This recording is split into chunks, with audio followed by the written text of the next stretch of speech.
Whether you play Don't Starve and like to hear in-depth reviews on each update, or whether you need the game, like a heads up on what you're about to delve into, either way, I welcome you to Updates, the review. This episode, Insanity, and the February 13th Hotfix. The special feature at the end, so make sure you stay tuned for the entire episode. To get things started off, here's the trailer.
So on February 12th, it came out with the update, Insanity.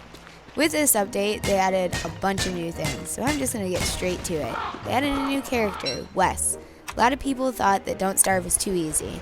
So, try playing as Wes. He's a mime, he's not good at anything, he can't talk, and he sucks at living. So basically, he is Clay Entertainment's way of implementing a hard mode into the game without actually putting a hard mode in. He has a max of 75 health and sanity. Max of 75 sanity. That's right. And his hunger is only 112. So that's 25% less than all other characters, other than, of course, Wolfgang. So that's great for any player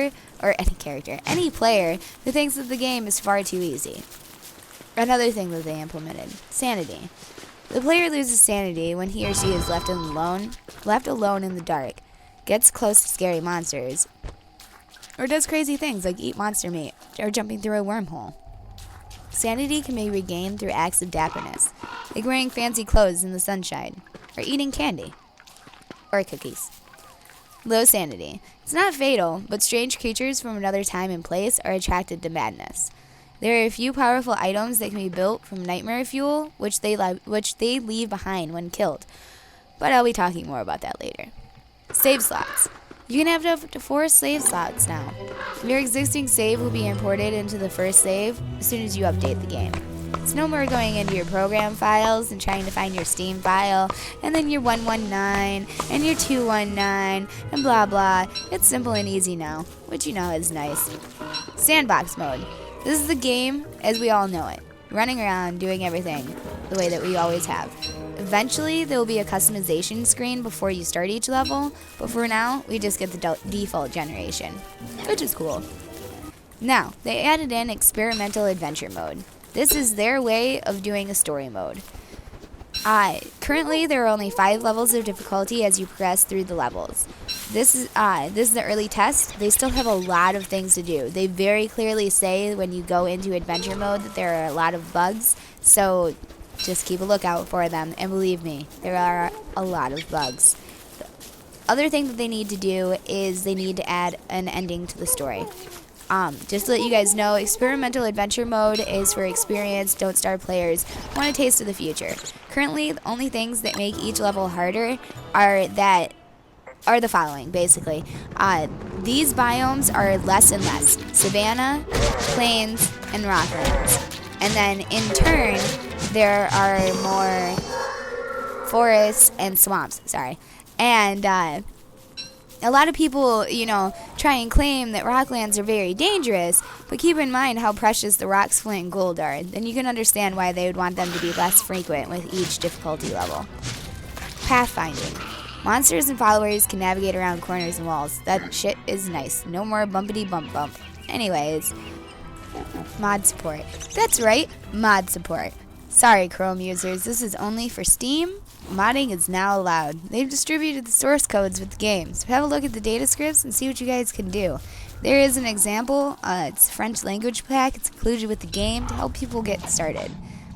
Some new things they added in, new craftables, bush hat, hide from your enemies in plain sight. I haven't used this yet, but I will soon. Nightlight, light your nights with nightmare fuel. You go insane when standing near it, but it's convenient for forcing insanity for beardling fur. Night armor, protects the flesh, but sacrifices the mind. This helps out with crawling horrors and terror beaks, since, they hit your health straight through your armor. You will go insane while wearing it, though, so be careful. The night sword. Live by the sword, go crazy by the sword. Which, enough said. Cobbles, building your old roads. Hell yeah! Taffy and pumpkin cookies. New recipes. They're also good for regaining your sanity. Now, this next part is all the things that they fixed with the patch and the 13th hotfix. So, The 10 is cheaper to make, it doesn't restore any health anymore. Yeah, don't really understand how that's any different than the bedroll now, but okay. Natural roads are curvy and they look better. They also make you go wee as you zigzag back and forth. There's a way for non-Wilson characters to find beard hairs in the wild. Psst, beard lanes are fun. Sometimes when you find pig villages, you'll have to find they will find carrots and flowers farms, which is funny because, they totally didn't include the fact that you can find grass and berry bush farms as well. Lots of small under-the-hood changes to the world gen. Seeds provide less hunger. Birds either drop a feather or a morsel, never both. Rabbits take longer to respawn. Hounds drop less teeth, which, I'm sure we all knew that if you've played at all since the update. Traps and tooth traps have slightly fewer less uses. Farms take a bit longer to grow. Birds won't land on seeds if you're standing too close to them. Spider dens spit out less creep. That's webbing, by the way.